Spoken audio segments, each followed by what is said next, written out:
સૌમિત્રન જય સોમનાથ. ઓમ નમઃ શિવાય. પ્રિય મિત્રો, તમારા દેશ શુભ રહે, મંગલમય શુભકામના. બિલીમરાથી જોગીભાઈ વ્યાસ આપ સૌનું આપણી જોગેશમાં પુનઃ હાર્દિક સ્વાગત કરું છું. મિત્રો, આજરોજ જોઈશું આજનું શુભ પંચાંગ. આજ તારીખ છે 18/6/2026 ગુરુવાર, જેઠ માસ ચોથ તિથિ છે. આજે વિનાયક ચોથ છે. આજે ઉમા વ્રતનો પણ પ્રારંભ થાય છે. આજે ગુરુ પૃષ્ઠમાં શુદ્ધિ યોગ પણ છે સવારે 11:33 સુધી. આજે રાણી લક્ષ્મીબાઈની પુણ્યતિથિ છે. આજના દિવસે જોઈશું આજનું શુભ પંચાંગ. આજે બાળકનો જન્મ થાય છે એની તિથિ ગણાય છે ચોથ. આ ચોથ તિથિ સાંજે 7 વાગે પૂર્ણ થઈ જાય છે અને ત્યાર પછી જે બાળકનો જન્મ થાય એની પાંચમ તિથિ ગણાય છે. જે લોકો સંતાન પ્રાપ્તિ માટે જે પાંચમનો ઉપવાસ કરતા હોય એ લોકો આવતીકાલે કરવાનું છે. આજે જે બાળકનો જન્મ થાય છે નક્ષત્ર ગણાય છે પુષ્ય. પુષ્ય નક્ષત્ર સવારે 11:33 પૂર્ણ થઈ જાય અને ત્યાર પછી જે બાળકનો જન્મ થાય એનું આશ્લેષ નક્ષત્ર ગણાય છે. પુષ્ય નક્ષત્ર શુભ છે પણ આશ્લેષ નક્ષત્ર યોગ્ય નથી. આશ્લેષ નક્ષત્રમાં જયારે બાળકનો જન્મ થાય ત્યારે એની માતા બહુ દુઃખી થાય છે અને લગ્ન પછી સાસુનું મૃત્યુ થઈ જતું હોય છે. માટે ચોક્કસપણે પૂજા વિધિ કરી લે. આજે બાળકનો જન્મ થાય છે ને યોગ ગણાય છે વ્યાઘ્રત. વ્યાઘ્રત આજે સાંજે 5:36 પૂર્ણ થઈ જાય ત્યાર પછી જે બાળકનો જન્મ થાય એનો હર્ષણ યોગ ગણાશે. આજે જે બાળકનો જન્મ થાય છે એનું કરણ ગણાય છે વણિજ. વણિજ કરણ આજે સવારે 8:15 પૂર્ણ થઈ જાય અને ત્યાર પછી જે બાળકનો જન્મ થાય એનું વિષ્ટિકરણ ગણાશે. આજે જે બાળકનો જન્મ થાય છે એની રાશિ ગણાય છે કર્ક. કર્ક રાશિ દક્ષરા છે ડન હ. કર્ક રાશિ સ્વામી ચંદ્ર છે. આજે આખા દેશમાં કોઈ પણ બાળકનો જન્મ થાય બધાની રાશિ કર્ક ગણાશે. કર્ક રાશિ 19 તારીખે સવારે 10:08 પૂર્ણ થાય છે એટલે ત્યાં સુધી જે બાળકનો જન્મ થાય બધાની રાશિ કર્ક ગણાશે.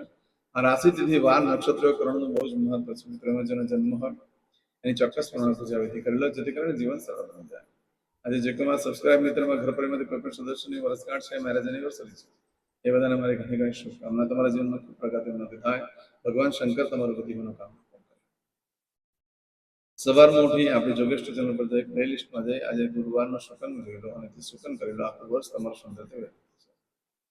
આજે કે મારા સબસ્ક્રાઇબ મિત્રમાં ઘર પરિવારમાંથી કોઈ પણ સદસ્ય કોઈ જગ્યાએ ઇન્ટરવ્યુ આપવા જઈ રહ્યા છે, કોઈ નોકરી ધંધા માટે જઈ રહ્યું છે, કોઈ પરીક્ષા આપવા જઈ રહ્યું છે, કોઈ યાત્રા પ્રવાસ માટે જઈ રહ્યું છે, આજે કોઈ વિદેશમાં જઈ રહ્યું છે, આજે કોઈનો ઓપરેશન હોય, ડિલિવરી હોય, સગાઈ હોય, છઠ્ઠીની પૂજા હોય, એવા કોઈ પણ કાર્ય તમે કરવા જઈ રહ્યા હોય એ કાર્યમાં તમને સારી સફળતા પ્રાપ્ત થાય હું પ્રાર્થના કરું છું. આજના દિવસે કોઈ પણ કાર્ય તમે કરવા જઈ રહ્યા છો તો સૌથી પહેલા આપણી જોગેશ ચેનલ પર જઈ પ્લે લિસ્ટમાં જઈ વારનું શુકન જોઈને જશો તો સારી સફળતા મળી શકશે. આજના દિવસે ગુરુવાર છે. બ્રાહ્મણને ભોજન કરવાનું બહુ જ મહત્વ હોય છે. આજે બ્રાહ્મણને ભોજન કરાવવાથી લક્ષ્મી દેવીની પરમ કૃપા પ્રાપ્ત થતી હોય છે. આજના દિવસે તમે ઘરેથી કોઈ પણ કાર્ય કરવા માટે નીકળો છો તો ગુરુને વંદન કરી નીકળો. કોઈ ગુરુ ન હોય તો માતા પિતા પ્રથમ ગુરુ છે. પછી દેવસ્થાનમાં ભગવાનને પગે લાગો. શ્રીણ ભગવાનને પગે લાગવાનું. ભગવાનને પગે લાગીને કહેવાનું કે મારા કાર્યો મારી શક્તિ છે. તમે આજે આ કોઈ પણ કાર્ય કરવા માંગો છો તેના માટે ચોક્કસ શુભ સમય છે. આપણે જોઈએ આજે સવારે 6 થી 7:30 વાગ્યા સુધીનો સમય શુભ રહેશે. સવારે 10:30 થી બપોરે 3 વાગ્યા સુધીનો સમય શુભ રહેશે. સાંજે 6 થી રાત્રે 9 વાગ્યા સુધીનો સમય શુભ રહેશે. રાત્રે 12 થી આવતીકાલે મળશે 1:30 સુધીનો સમય શુભ રહેશે અને આવતીકાલે મળશે 3 થી સવારે 6 વાગ્યા સુધીનો સમય શુભ રહેશે. આ સમયગાળા દરમિયાન તમે કોઈ પણ કાર્ય કરો છો તેમાં સારી સફળતા પ્રાપ્ત થઈ શકે છે. પરંતુ મિત્રો આજે દિવસ અશુભ છે એટલે કોઈ પણ કાર્ય કરવા માટે યોગ્ય દિવસ નથી. પરંતુ આજે સવારે 11:33 સુધી તમારી જો કોઈ વસ્તુ ચોરાઈ ગઈ, ખોવાઈ ગઈ તો 7 દિવસમાં મળે, બાકી મળવાની શક્યતા બિલકુલ ઓછી છે. અને આજે સવારે 11:37 થી લઈ 11:33 થી લઈ આવતીકાલે સવારે 10:08 સુધીમાં જો તમારી કોઈ વસ્તુ ચોરાઈ જાય છે, ખોવાઈ જાય છે તો મળવાની શક્યતા બિલકુલ ઓછી છે. આજનો દિવસ બહુ યોગ્ય નથી કોઈ પણ કાર્ય કરવા માટે. બને ત્યાં સુધી કાર્ય ન કરશો. અનિવાર્ય સંજોગોમાં જ કામ કરવું પડે એવું હોય તો આપણી જોગેશ ચેનલ પર જઈ પ્લે લિસ્ટમાં જોઈ શુકન કરીને જજો, સફળતા મળી શકે છે. ચમચીમાં પાણી લઈ લો. અદ્યતને માસરમ માસોત્તમ બ્રહ્મ પવિત્ર જ્યેષ્ઠ માસે શુભે શુક્લ પક્ષે ચતુર્થીયાયામ વિનાયક ચતુર્થીયાયામ બૃહસ્પતિ વાસ નિમિત્તાયામ આજે ભગવાન ગણેશના દર્શન કરવા માટે ચોક્કસ જજો. ગણેશજીને દરરોજ ચડાવવાનું આજે બહુ હોય છે. પૂજાપતિ એટલે કમેન્ટ્સમાં ભગવાનનું નામ લખી મને મોકલી આપો યુટ્યુબ ઉપર એટલે હું તરત તમને લાઈક કરીશ અને ભગવાનને પ્રાર્થના કરી દઈશ. હવે દરેક જણા પોતાનું સાચું નામ બોલી દો. તમારું ગોત્ર ખબર હોય તો ગોત્ર બોલી દેવાનું. પછી બોલવાનું છે અહમ. मम आत्मन श्रुति स्मृति पुराणोक्त पुण्य फल प्राप्ति अर्थम अप्राप्त लक्ष्मी प्राप्ति अर्थम प्राप्त लक्ष्मी चिरकाल सं रक्षणात्मक लोकेवा सभायां राजद्वारे व्यापारे विद्या अभ्यास देश विदेश सर्वत्र यश कीर्ति विजय लाभादि प्राप्ति अर्थम मम अखिल कुटुंबस्य आयु आरोग्य ऐश्वर्यादि प्राप्ति अर्थम मम जन्म समय तथा च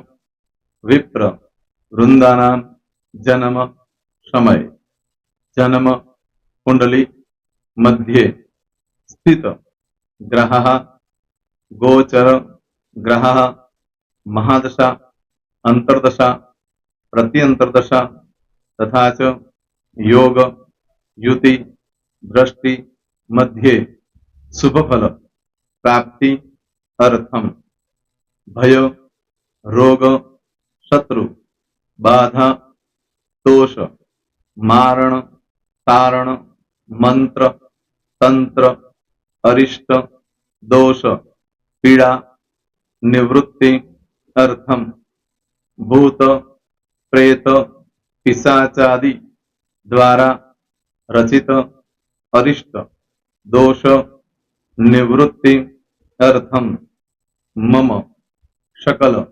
मनवांछित फल और તમારા મનમાં જે કઈ ઈચ્છા હોય તે બોલી જવાનું.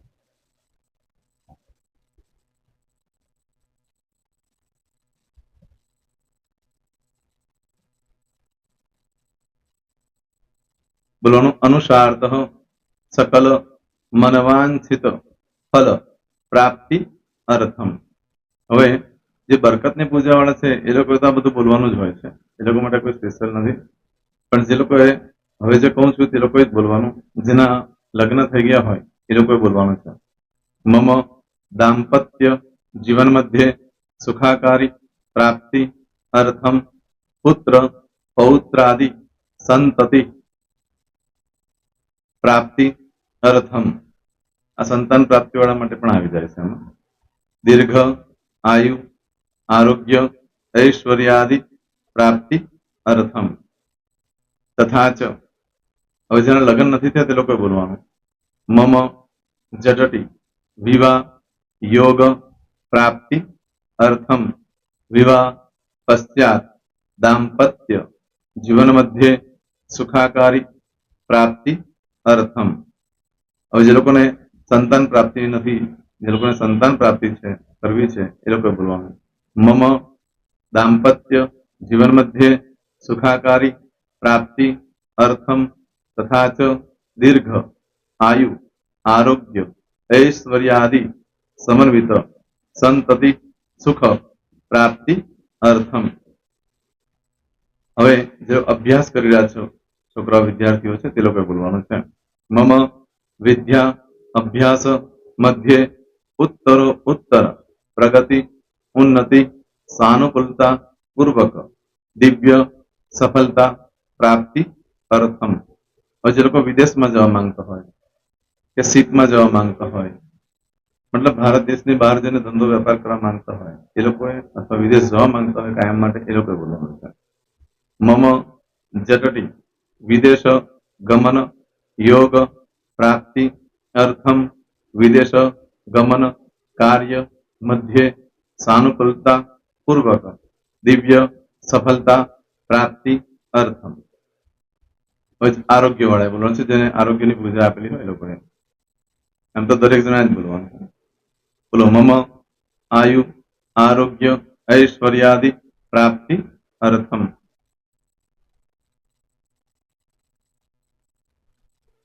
હવે દરેક જણા બોલવાનું.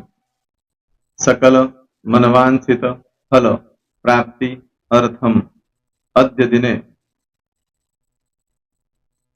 प्रधान देवतानां નિત્ય દિન અનુસાર્થ પૂજન અર્ચન કર્મણી અહમ કરીશ્ય. પાણીવાળી થાળીમાં પાણી મૂકી દેવાનું છે.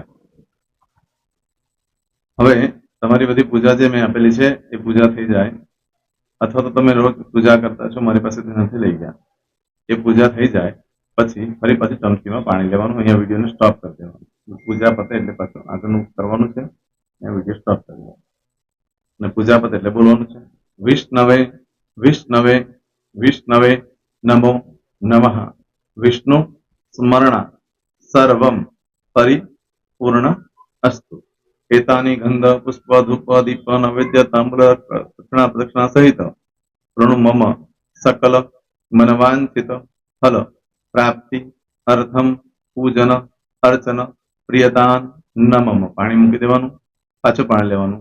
પૂજન અર્ચન બ્રહ્માર્પણમસ્તુ. નીચે જમીન પર પાણી મૂકો, એમાં આંગળી ઘસી કપાળમાં તિલક કરી દો. કપાળમાં જમીન પર પાણી મૂક્યું છે એમાં. ત્યાર પછી ભગવાનને કહેવાનું કે હે પ્રભુ, આજે પૂજા કરતા કોઈ પણ પ્રકારની ભૂલચૂક થઈ ગઈ હોય તમને ક્ષમા કરજો. અમે તમારા બાળક છીએ પ્રભુ, તમારો ખૂબ આભાર માનું છું. આજે મારી પાસે તમારી પૂજા કરાવી, મારી મનોકામના પૂર્ણ કરી. પ્રાર્થના કરી દો. જગ્યા પરથી ઉભા થઈ શ્રીનારાયણ ભગવાનને પાણી ચડાવી દો અને નિત્ય કર્મ જે કરતા હોય તે કરો. જય સ્વામિનારાયણ. તમારો દિવસ શુભ રહે. તમે અને તમારો પરિવાર સુખી રહે, સંપન્ન રહે, સુરક્ષિત રહે એ ભગવાન સોમનાથ દાદાને પ્રાર્થના. તો મિત્રો, તમે મારા વિડીયોને લાઈક ના આપી હોય તો સૌથી પહેલા લાઈક આપી દો. અને ત્યાર પછી જો તમે મારી આ ચેનલ સબસ્ક્રાઇબ ન કરી હોય તો સૌથી પહેલા સબસ્ક્રાઇબ કરી લો અને બેલ આઇકોન ઓલ પર ક્લિક કરવાનું ભૂલશો નહીં, જેથી કરીને સૌથી પહેલા નવી વિડીયો જે કંઈ મૂકું એ તમને મળે. મિત્રો, કંઈ પણ મૂંઝવણ હોય તો મને આ નંબર પર તમે ફોન કરીને પૂછી શકો છો. મારો મોબાઈલ નંબર છે 9825546459. મિત્રો, કોમેન્ટ્સમાં જય સોમનાથ લખવાનું ભૂલશો નહીં. ફરી પાછા નવા વિડીયો સાથે મળીએ. ત્યાં સુધી સૌને જય સોમનાથ.